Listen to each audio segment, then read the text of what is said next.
Mieritreritro zany araka izay hitarihany fanay masina fa ohatrany hoe tsy tahijahajanona tsika arivo eto satria misy fanomanana zay mbola ho ataotsika mikasika amin'ny sakafo entina raha tsy ilaza afa-tsy zany andeha eny amin'ny andro firavorabony pasepostarapitso dia ohatrany hoe tsy de te hijanona kanefa moa dia arakaraka zay fitarihany fanay masina atrano.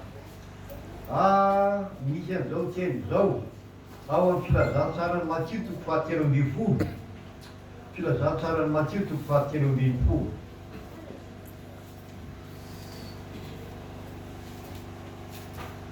Ary dia ny andiny ny fahafolo amin'io Matthieu toko fahatelo ambin'ny folo io no vakiko. Dia izao zany teny zany no ny amin'ny anaran'i Jesosy ny andiny ny fahafolo. Ary dia nanatona ny fianany fiananao taminy hoe nahoana ny fanoharana no hitenenanao aminy. Ary namaly izy ka nanao taminy hoe satria ianareo nahavela halala ny zava-miafina ny amin'ny mpanjakany lanitra fa ireny kosa tsy mba navela. Fa izay manana dia omena ka anana be dia be, fa izay tsy manana kosa na izay ananana izy dia ho esorina aminy. Ary noho izany dia fanoharana no hitenenako aminy, satria mijery izy fa tsy mahita, ary mandre izy fa tsy miaina mahalala. Dia tanteraka amin'ilay faminaniana Isaia zay manao hoe andre mandrakariva ihany ianareo fa tsy hahafantatra, ary mba hijery mandrakariva ihany ianareo fa tsy hahita.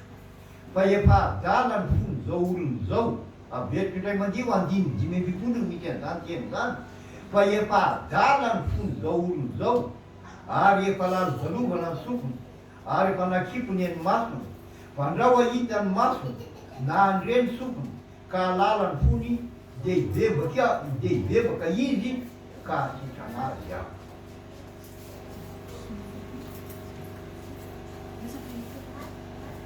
Ry raha lasana vavy mandinika tokoa amin'ny hoe fa efa adala ny fony zao olona zao.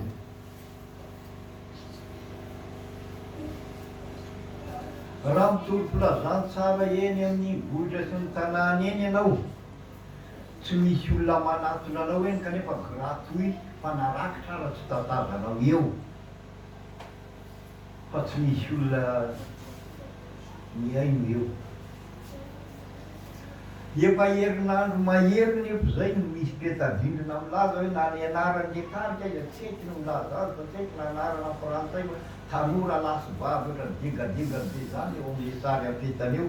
Zany no nanao fampisehoana amin'le lidy apaka eny atsavatsava ny akaikina tsahamatiny. 5,000 nefa ny fidirana amin'io, fa de mamorona 5,000 hoentina amin'izany hatram'izay mipetahany eo ampisavy io hatram'izao mamorona 5,000 mipetahany. Lasa ny sainao raha lasana vavy fa zany andro Pentecoste zany de vity ny mahalala ary tsy raha rahiny io zany, fa zany fampisehoana atao eny tsavatsava zany nefa ny kely tsy misy ninina fa niazy nefa andohavana 5,000. De miresaka eo zany zareo maly io le tanora raha misy de misy efatra ihany no atao nenahy eo. Le hira tsy mety aminao anefa zany fa amin'izy tanora 5,000 fidirana amin'izany. De lasa ny saina sy ny eritreritra hoe efa adala ny fony zao olo zao, adala ny fony. Ao amin'ny soratra masina ao amin'ny baiboly eo misy an'le hoe raha miakina amin'ny filazantsaranay de miakina amin'izay very zay agabainy satana zanahary tokoa izao tontolo zao teny eo anatin'ny baiboly. De mandinika zany teny zany eo anao. Zany ny zavatra mahafinaritra ny olona amin'izao fotoana, zany ny tsy ahatazonareo tanora ao anatin'ny tokantrano amin'izao fotoana izao. Aladina ny tsonareo fa tsy hoe ny tanora rehetrarehetra. Nakipo ny eny masony no ajambainy satana zanahary, na de mahaheno ihany izy amin'ny sofiny de zany zavatra zany no eniny eny amin'ny trandramaitso ny be valala sy ny tiarazany fa ny zavatra lazaina aminy tsy miditra amin'ny tsy miditra amin'izay. De tanteraka ny teny izay afaminany laza hoe mba hijery mandrakariva ihany fa tsy hahita, ame mandrakariva ihany zany fa tsy halala. Fa ndrao de mahita ny maso na mandre ny tokony ka hibebaka izy amin'ny fony de manjary ahasitrana azy aho. Ny ahatongony olona tsy ho sitrana zany ny tena politikany satana eto, de ny ahatongony olona tsy ho sitrana Tsy resaka ara-lofo ihany aretina ara-lofo fa fahazotranana amin'ny aretina ara-panafo. Marina ihany le hira milaza hoe zao tontolo zao marary avokoa. Ay marina zany. Ary tsy mba hoe vatana ihany fa marary ara-saina ara-panahy olona amin'izao. Adala ny tontolo. Dia ahoana raha lasana vavy inona no azo atao? Raha tahaka azy tsy misy zavatra azo atao afaky le mpianatra koa dia amin'izao fotoana ka mahazo an'izany hoe zavatra anatobiny any am-pianarana moa zany fa miviadra ny ray aman-dreny raha mikapoka azy an-tsakafo. Dia mahazo voana le mpianatra tena marina fa betsaka ny mpianatra zavatra didy mivoaka hono zany fa tsy azo atao no mikapoka aty. Dia efa zavatra efa fantatra ry zareo zany fa ka azonao kapony, tsy azonao kapony. Raha maninona eo ianao indray higadra etỳ an-tany dia migadra koa any an-danitra ka tsy fantatra. Dia zany ny zavatra mitranga. Dia mahazo tohatra ny ankizy amin'izany fotoana zany satria fahalalana boky zany dia mahazo voana ny ankizy. Ny miteny ianao efa tsy manaitranao tenenina toy, tsy hiteny ianao manana diditra ndraiky dia inona ihany ary natao raha lazana vavy. Hiazakazaka loatra ohatran'ny tao diso lalana andeha miadana ohatran'ny tao tsy afaka.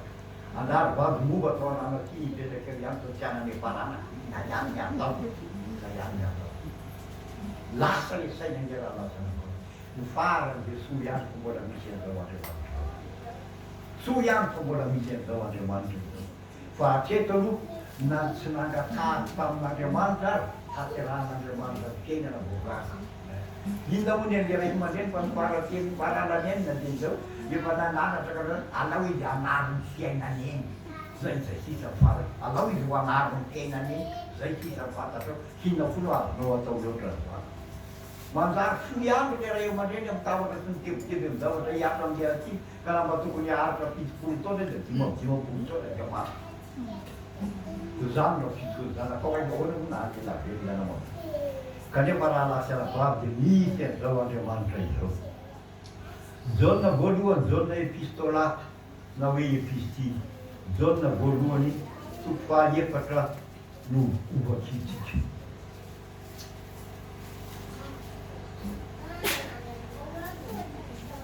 Jaune voalohany toko fahaefatra no ovakitsika mianakavy eleny andoiny ny fahafito no manomboka.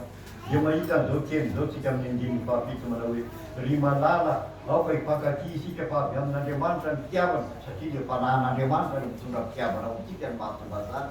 Ary zay rehetra tia no naterak'Andriamanitra sady mahalala an'Andriamanitra. Izay tsy tia dia tsy mba mahalala an'Andriamanitra fa Andriamanitra dia fitiavana.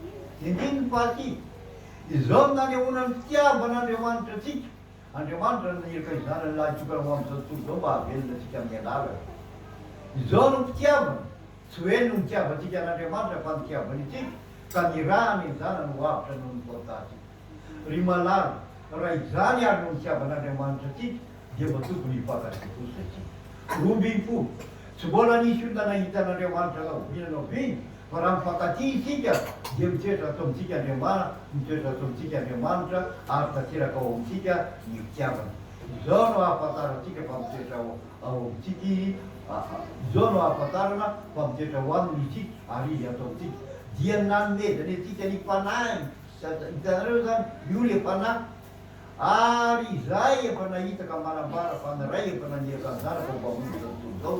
Na iza manaiky fa zanak'Andriamanitra Jesosy dia mitoetra ao amin'Andriamanitra ary kosa ataontsika. Ry raha lasana vavy izay manana ny fanahin'Andriamanitra io mahay mitoetra amin'ny fitiavana zay ny tenin'Andriamanitra io. Raha ny Korintiana voalohany toko fahatelo ambin'ny folo anao no mamaky an'io ny hoe na miteny amin'ny fiteny amin'ny olona sy ny antsela izy kanefa tsy manam-pitiavana dia tsy manana an'Andriamanitra ny tianao lazay amin'izany satria Andriamanitra le fitiavana. Na mahafindra telo-bohitra izy anao kanefa olona tsy manana an'Andriamanitra dia tsy misy heviny zany fa tsy fapaka no varahana amin'ny fiara-bara fotsiny lazay ny tenin'Andriamanitra. Fa dia te hiaina amin'io dia nomen'Andriamanitra ny fanahy ihany satria ny fanahiny. Ahoana moa le hiratsika hoe fafanafitiavanako ny ray ka nahoana mo ay hiratsika mihitsy fanafitiavana. Ka dia azotsika lazay ny eto fa dia manana ny fanahin'Andriamanitra ihany no mahay mitsika satria Andriamanitra ny fitiavana. Fa rehefa ny olona tsy manana ny fanahin'Andriamanitra, resaka fotsiny zany ka hambara. Fa nalazaina fitiavana ary zany dia fitiavana araka ny heverandreo olona azy satria araka ny ilazan'Andriamanitra. Tsy misy olona hoe tsy manana fanahy masina ko hain'ity zany. Ary zany mahatonga ny Paoly nanoratra any amin'ny Romanina hoe raha azo atao dia atao hevanana amin'ny olona rehetra raha azo atao. Aza mamaly ratsy ny ratsy, fa tiaviny raha azo atao dia mily hevanana amin'ny olona rehetra. Raha lasanabavy mora tononony zany, fa sarotra tanterahana zany raha lasanabavy. Ary raha hoe sarotra tanterahana moa dia tahaka atao milaza zany fa hoe vita ihany fa saingy levolevona hoe manahirana mbo mahavita azy. Fa ratsy ny fahasoavan'Andriamanitra ny fanahin'Andriamanitra mihitsy ao amintsika, tsy haintsika atao amin'ny alalantsika samitsika zany. Dia ny mbola misy an'izao andro zao raha lasanabavy, dia ny mbola tsy mikatona ny varavara-pahasoavana raha lasanabavy. Andeha hitalaona. Satria tsy misy Jesosy ho avy fanonteny sy fanonefa intsony fa raha tonga amin'izao Jesosy dia tonga voaray amin'izao zafy ianao. Dia tsy misy Jesosy intsony fa fandringanana ka manao avadika izao fa tsy misy famonjena ho amin'ny hafa indray. Koa indreotsika. Mahavariana ihany ingely izy raha lasanabavy. Marina ny fiain'ny firanantsika fa milaza ny hoe aza matahotra, kanefa marina zany fa aza matahotra, kanefa koa misy teny ao amin'ny Baiboly milaza hoe miesah mitahotra sy niotra fa hatateraka ny famonjenanareo. Teny ao anatin'ny Baiboly zany fa le hira hoe aza matahotra, resaka zany fa matetika ny fihirana zany mihitsy ny tena matahotra. Fa resaka zany tsy atao, fa ny Baiboly efa dia miresaka an'izany hoe miesah mitahotra sy niotra mba hatateraka ny famonjenanareo. Ka anjarako zasy ianao zany manontany tena mandrakariva eo anatrehany zavatra tahaka an'izany. Manontany tena mandrakariva. Ary tsy mba afaka manome tsiny an'izany, aiza moa no ahalalako na izao hoe tsy nahavita didisokono atao, na tonga ny atidy briko tahaka tsy afaka mianamary tena fa mety zany tsy na efa le didiky teo, mety ho tahaka zany ka. Fa ny atao dia ny milavolefona mivarabaka ao mason'Andriamanitra amin'izao tsisy zao, mba zary ianao anie niasa amin'ireny zalaka hitany fa raha izao inona ny vitako, ko ny tena fa rehetika raha inona ny vitako. Ovina azy zao nasaina namontsy famahina teny avinany ray aman-dreny, nefa raha misy ny akaiky fa mba akaikikaiky anay manika eo zany, nanao nataon'iray za tsy tongotra tsy vitako itsingely za ka nandeha mijanona arahan'iray to. Hitanao fa zavatra tahaka an'izany raha lasanabavy. Ka ao amin'io Korintiana voalohany 3:10 dia ny 3:10 farany amin'ny teny io dia zao ny zavatra lazaina. Fa ankehitriny rehefa anankitelo reto no mitoetra dia ny finoana sy ny fanantenana ary ny fitiavana, fa ny fitiavana ny lehibe indrindra amin'ireo rary ny titiny ary marina satria Andriamanitra io fitiavana lazaina fitiavana io. Zay manana n'Andriamanitra manana io fitiavana io. Ary zay mangataka fa soa ihany fa misy teny lazainy Jesosy, zay mitady ny mahita mandondona dia hovoany, zay mangataka no azao. Ay azotsika mianakavy ihany tao no mitalao mangataka. Fa ity fandalova ny raha lasanabavy, ary efa anday farana any izy ity, fa fandalova reto satria eto natao fiainana mandrakizay. Fiteny tsy mba famaky ary izy no voatsiko farany. Korintiana voalohany toko faharoa, Korintiana voalohany toko faharoa, dia misy an'izao teny zao. Amin'ny andininy fahaenina ny Korintiana voalohany toko faharoa ny andininy fahaenina dia zao ny teny eo. Anefa milaza fahendrena amin'izay efa matanjaka zahay, fa tsy ny fahendreny zao tontolo izao, na ny fanafaka izao tontolo izao, zay olona mialevona, fa milaza fahendren'Andriamanitra zahay ka maneho zava-miafina dia ny fahendrena izay napenina sady voatendrin'Andriamanitra ho voninahitsika talohany nanaovana izao tontolo izao. Ary tsy nisy nahalala zany ny mpanapaka izao tontolo izao, fa raha nahalala izy dia tsy nomboany tamin'ny ady fijaliana ny tompony voninahitra. Ny andininy fahasivy, fa araka ny voasoratra hoe izay tsy mbola hita ny maso ary tsy mbola reniny sofina, naniditra tao am-pon'ny olona na inona no efa namboarin'Andriamanitra ho an'izay ty azy. Alleluia! Raha lasanabavy.